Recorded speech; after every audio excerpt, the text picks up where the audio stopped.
Today I'm going to show you how to instantly double the number of techniques you have at hand. And while that sounds like clickbaity bullshit, it's mostly true. I'm only lying a little bit.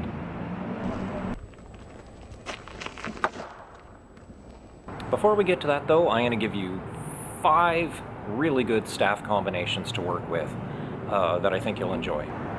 One of my favorites, hitting high, low, and high.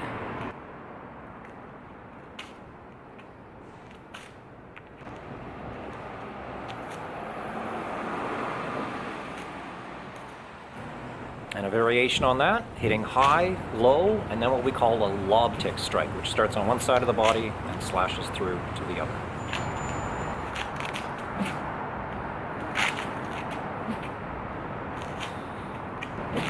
And now an umbrella block, followed by 2 or more doblete strikes.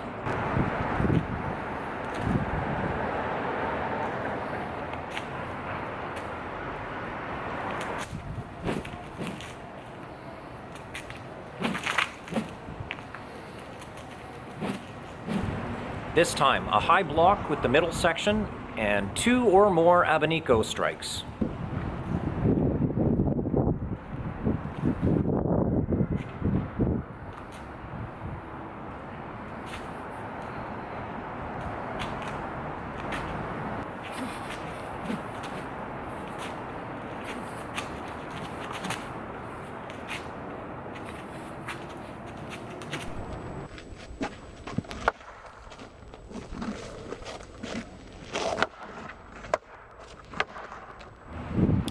You can also do this as a low block, and you can vary the targets for your abanicos, high or low.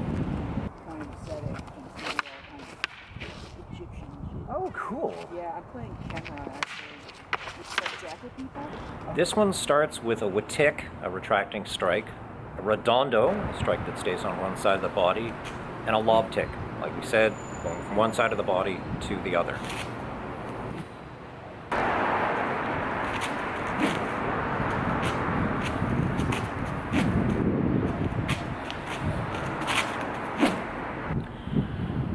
So, here's the secret to double your techniques instantly. As mentioned, this is kind of clickbaity bullshit, but it's only a little bit. So, here's the trick. We use something called a mirroring. Basically, anything I can do on my right side, I can do on my left side. If I throw a forehand that's at this angle, I can throw a backhand at a corresponding angle. And we can do that with pretty much all our techniques.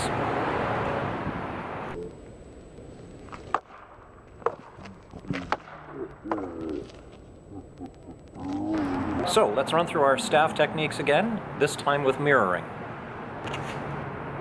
I'm going to give you 2 pieces of advice about working with mirror techniques. The first is that some of these, the transition between the left and the right side, is going to be a lot easier. It just puts you in a better position. Specifically, ones like the high-low lob tick.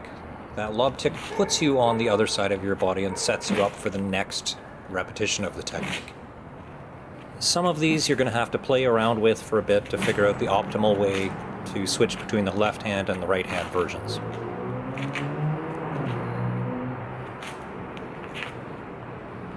The second thing I'm going to mention is grip. While you're working through these combinations, you're going to find that your grip is going to change wider or narrower, often between blocks and strikes. You'll also find that sometimes a different grip will work better if you're mirroring it left and right. So definitely experiment with different widths of grip.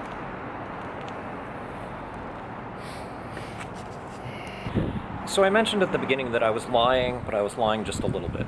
Here's the deal. Not all techniques work well mirrored. And here's the example.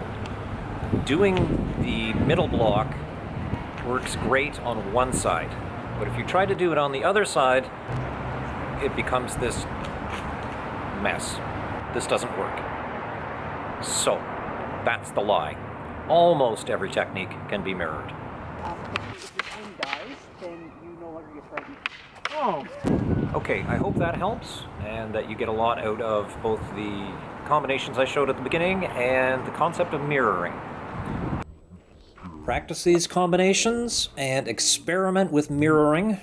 And in the meantime, I'm going to leave you these two videos. One I think you're going to like, and the other one the YouTube algorithm thinks you're going to like.